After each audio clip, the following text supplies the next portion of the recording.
Paskong papalapit, lamig ang nararamdaman. Liwanag na inaasam, sa dilim na katitig lang. Korupsyon sa lamesa, pera iniipon. Habang bayan naghihirap, sila'y puro milyon. Ilang ulit na ba tayong pinangakuan, ngunit laging nauuwi sa kasinungalingan.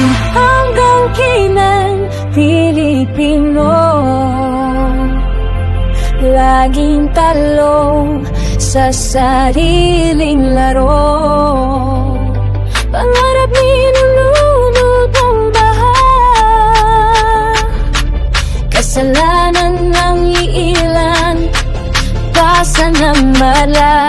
Araw-araw laban, bibit ang pag-asa, kahit sugatan umaasa sa umaga.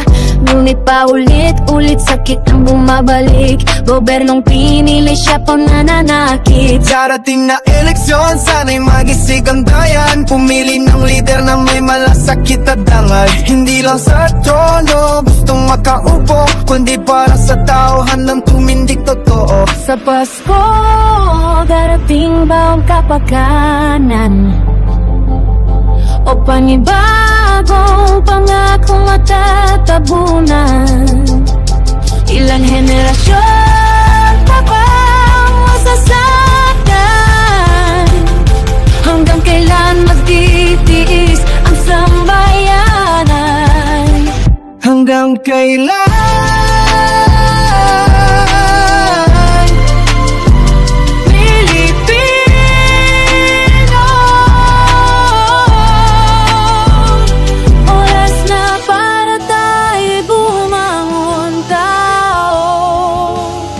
balota pumili ng tama?